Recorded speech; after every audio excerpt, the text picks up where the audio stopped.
Hey, what's up, guys? This is Benny Ricciardi with rotocurve.com, and I'm here with our DraftKings tight end picks for week 4. Now, I really had to earn my money this week because Rob Gronkowski is not somebody who's in our player pool. So starting off by saying play Gronk is not going to work today. We really got to dig into some of the other guys that are available and try to figure out who the best options for us are going to be. The first guy I want to talk about is Greg Olsen. Olsen's going off at $5,400. Had a great week 3 with 11 targets, came up with like 7 catches, 125 plus yards, 2 touchdowns. Actually had a third touchdown that was called back because of a holding penalty. So again, he's an absolute stud right now. Excuse me, I'm a little under the weather today. The first game that he played this season, he only got a couple targets. I think he only wound up with 1 catch, and that really soured some people to using him. The second week, he saw a lot more targets, made a bunch of catches, but didn't get in the end zone. And I think that was kind of what pushed people completely away from him, thinking that Carolina offense was not going to be using him the way people thought. Last week, though, we did see what we expected there. He got 11 total targets. He was looked at 5 times in the red zone, so he's the guy who they're obviously looking to get the touchdowns when they get in close space. I mean, if you look at the other receivers on that team, guys like Philly Brown, guys like Ted Ginn, the rookie Devin Funchess, who hasn't really been doing much of anything for them. You can see why they are looking at a guy like Olsen. He is their best red zone threat and probably their best overall pass catcher from the tight end position. I do think he has a pretty decent matchup here today.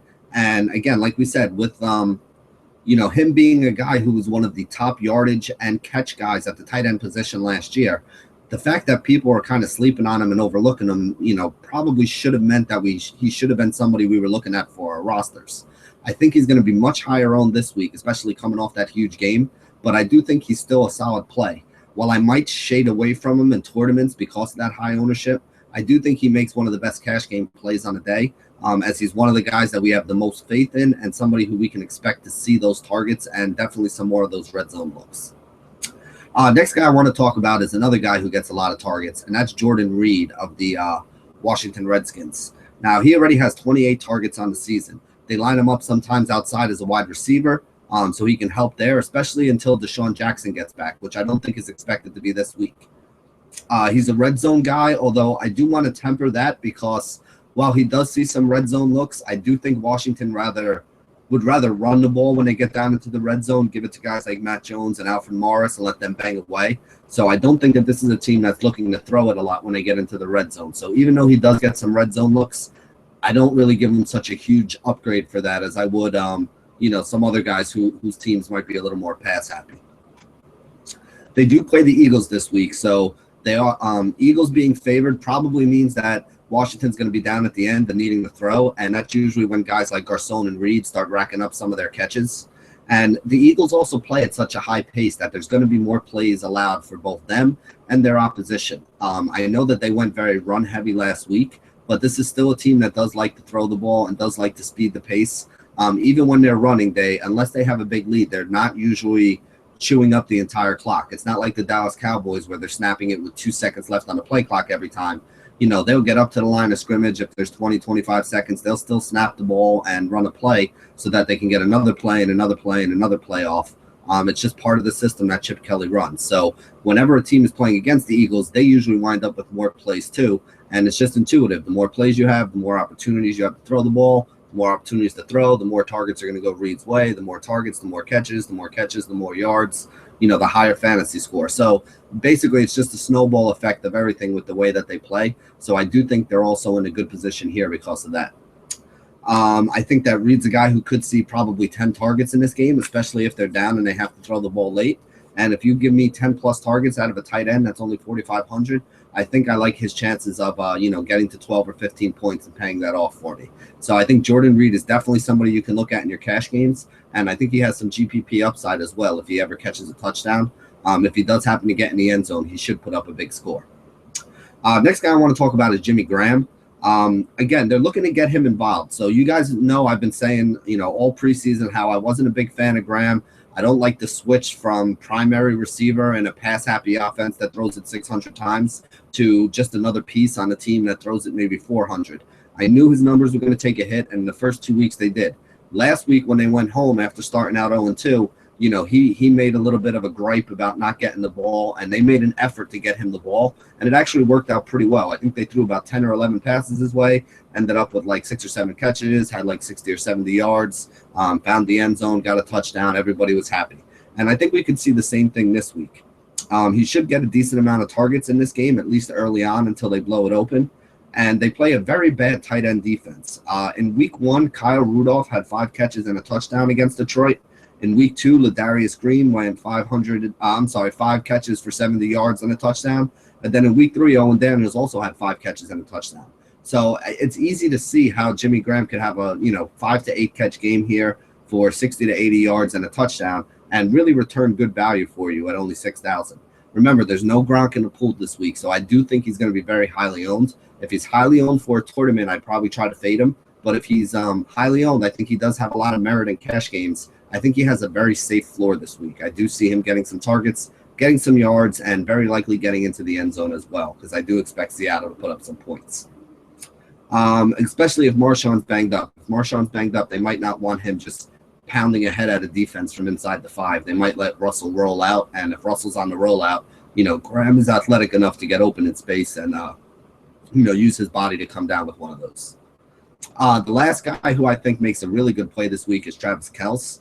He's an underdog against Cincinnati, so I think his team's going to be throwing late, which means they can get some garbage points. He's a guy who they started to target a little more. I still think that this guy is underutilized. I still think he should get a lot more targets. His talent is basically insane. There aren't a lot of tight ends that can catch the ball, pick up yards after the catch. I mean, this is a guy that they run tight end screens for. Now, most teams run screens for a speedy wide receiver or a fast back out of the backfield. They're literally running screen passes for their tight end because he's so good at picking up yards after the catch, and he's so hard to bring down. He has speed. He has power. He's a big guy. He's an absolute load to tackle, and he runs well. It's not like he's, just a big guy, and that's why no one can tackle him. Like, he's shifty. He has some moves. He can get open. He can pick up yards. He definitely has some upside. He's a talent, a unique talent. There aren't many guys like him in the league, but I still don't think that they give him enough touches, which is the drawback to using a guy like Kelce. He does see a lot of work at the end of games when they're in garbage time. But, I mean, even last game, they were kind of taking him away a little bit, knowing that, and that opened a lot of stuff up for Macklin. So I'm hoping that after Macklin had a big week, they concentrate a little more on him a little bit deeper down the field and kind of leave Kelce open for those shorter passes where he can catch a 6 or 7 yard pass, pick up an extra 5 or 6 yards after it as well, and, do that a couple times to move the chains late in the game because they are expected to be trailing here, so they should be passing. He's one of the few guys that does have 20-point upside. So that's why I think you got to use him.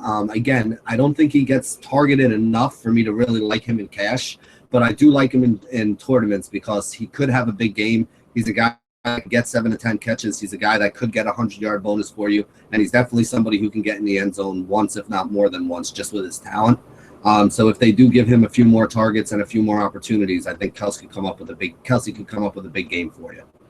The last guy I want to mention is Martellus Bennett. And he goes up against Oakland, and it's a great matchup. Oakland's been getting burned by tight ends.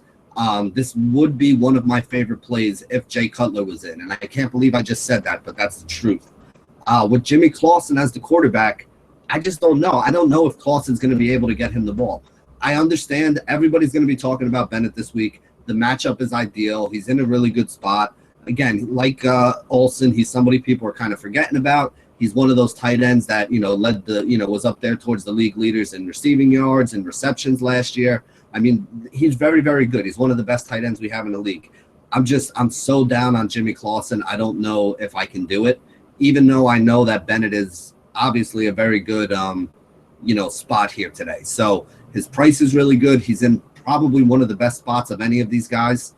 If you can trust Clausen, he might be a sneaky play. I think he's a tournament-only option for me because I can't trust Clausen. I mean, he could have 6 or 7 catches for 100 yards and a touchdown or 2, and he could just as easily have 2 catches for 14 yards, and, the Bears could get absolutely stomped again.